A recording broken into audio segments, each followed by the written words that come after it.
ಎಲ್ಲ ಹಿಂದೂ ಬಾಂಧವರಿಗೆ ಮತ್ತು ಗೊಂಡ ಕುರುಬ ಸಮಾಜದ ಎಲ್ಲ ಬಂಧುಗಳಿಗೆ ನಾನು ಅಂಬರೀಶ್ ಮಲ್ಲೇಶಿ ಬಾಲ್ಕಿ ಕಲ್ಯಾಣ ಕರ್ನಾಟಕ ಗೊಂಡ ಸಮಾಜ ಒಕ್ಕೂಟದ ಸಂಸ್ಥಾಪಕ ಅಧ್ಯಕ್ಷನಾಗಿ ಮಾತಾಡ್ತಿದ್ದೀನಿ. ಬಂಧುಗಳೇ, ನಿನ್ನೆ ಮಾಜಿ ಸಂಸದರು ಶ್ರೀ ಭಗವಂತ ಖೂಬಾ ಅವರು ಒಂದು ಪ್ರೆಸ್ ಮೀಟ್ ಕರೆದು ಬೀದರ್ ಜಿಲ್ಲಾ ಉಸ್ತುವಾರಿ ಸಚಿವರಾದ ಸನ್ಮಾನ್ಯ ಶ್ರೀ ಈಶ್ವರ್ ಖಂಡ್ರೆ ಅವರ ಮೇಲೆ ಸುಳ್ಳು ಆರೋಪ ಮಾಡಿದ್ದಾರೆ. ಏನು ಕಳೆದ ತಿಂಗಳ 24ನೇ ತಾರೀಕು ಬಾಲ್ಕಿ ತಾಲೂಕಿನ ಬಾತಂಬರ ಎಂಬ ಗ್ರಾಮದ ಯುವತಿ ಮೇಲೆ ಏನು ಲೈಂಗಿಕ ಕಿರುಕುಳ ಮತ್ತು ಆ ಯುವತಿಗೆ ಅಪಹರಿಸಿ ಲೈಂಗಿಕ ನಡೆಸಿರುವಂಥ ಮುಸ್ಲಿಂ ಯುವಕನ ವಿರುದ್ಧ ಈಗಾಗಲೇ ಬಾಲ್ಕಿ ಗ್ರಾಮೀಣ ಪೊಲೀಸ್ ಠಾಣೆಯಲ್ಲಿ ಪೋಸ್ಕೋ ಅಡಿಯಲ್ಲಿ ಪ್ರಕರಣ ದಾಖಲಾಗಿದ್ದು, ಆ ಯುವಕನನ್ನು ಈಗಾಗಲೇ ಪೊಲೀಸರು ಬಂಧಿಸಿ ಜೈಲಿಗೆ ಕಳಿಸಿದ್ದಾರೆ. ಆದರೆ ಭಗವಂತ ಖೂಬಾ ಅವರು ತಮ್ಮ ರಾಜಕೀಯ ದುರುದ್ದೇಶದಿಂದ ಈ ಘಟನೆ ನಡೆದು ಕಳೆದ ಒಂದು ತಿಂಗಳ ಮುಗಿತಾ ಬಂತು.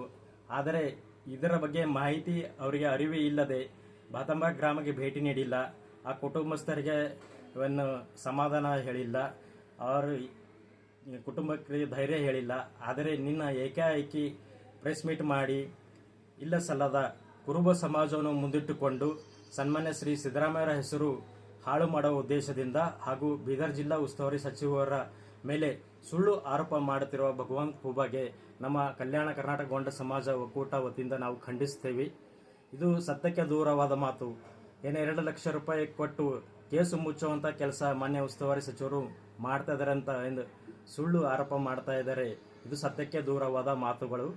ಮಾನ್ಯ ಮಾಜಿ MP ಸಾಹೇಬ್ರೇ, ತಮ್ಮ ಗಮನಕ್ಕಿರಲಿ.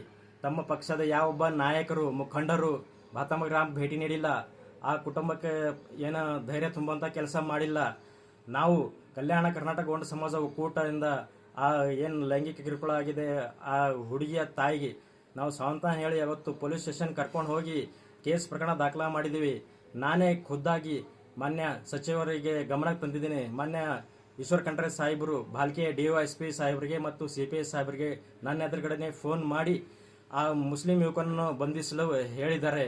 ನಮ್ಮ ಸಮಾಜಕ್ಕೆ ನ್ಯಾಯ ಕೊಡಿಸಿ ಅಂತ ನನ್ನ ಎದುರುಗಡೆನೆ ಮಾನ್ಯ ಸಚಿವರು ಹೇಳಿದ್ದಾರೆ. ಆದರೆ ಮಾಜಿ ಸಂಸದರ ಗಮನಕ್ಕೆ ಇದು ಯಾವುದೇ ಇರದೆ ಸುಳ್ಳು ಆರೋಪ ಮಾಡ್ತಾ ಇದ್ದಾರೆ. ಇದು ಖಂಡನೀಯ. ಕಲ್ಯಾಣ ಕರ್ನಾಟಕ ಗೊಂಡ ಸಮಾಜ ಒಕ್ಕೂಟ ವತಿಯಿಂದ ನಾವು ಖಂಡಿಸ್ತೀವಿ. ಈ ಥರ ಸುಳ್ಳು ಆರೋಪ ನಮ್ಮ ಸಮಾಜವನ್ನು ಮುಂದಿಟ್ಟುಕೊಂಡು ತಾವು ರಾಜಕೀಯವಾಗಿ ಮಾಡ್ತಾ ಇದ್ದೀರಲ್ಲ, ಇದು ನಾವು ಖಂಡನೆ ಮಾಡ್ತೀವಿ. ಮುಂದಿನ ದಿನಗಳಲ್ಲಿ ತಮ್ಮ ಮನೆಯ ಎದುರುಗಡೆನೆ ನಮ್ಮ ಕಲ್ಯಾಣ ಕರ್ನಾಟಕ ಗೊಂಡ ಸಮಾಜ ಒಕ್ಕೂಟದಿಂದ ಉಗ್ರ ಹೋರಾಟ ಧರಣಿ ಸತ್ಯಾಗ್ರಹ ಮಾಡ್ತೇವೆ ಅಂತ ಈ ಮೂಲಕ ಎಚ್ಚರಿಸ್ತೇನೆ. ಕ್ಷಮೆ ಕೇಳಲೇಬೇಕು ಮಾಜಿ ಸಂಸದರು ಭಗವಂತ ಖೂಬಾರು. ಏಕೆಂದರೆ ನಮ್ಮ ಸಮಾಜಕ್ಕೂ ಕ್ಷಮೆ ಕೇಳಬೇಕು, ಮತ್ತೆ ಮಾಜಿ ಸಂಸದರು ಉಸ್ತುವಾರಿ ಸಚಿವರಿಗೆ ಕ್ಷಮೆ ಕೇಳಬೇಕು.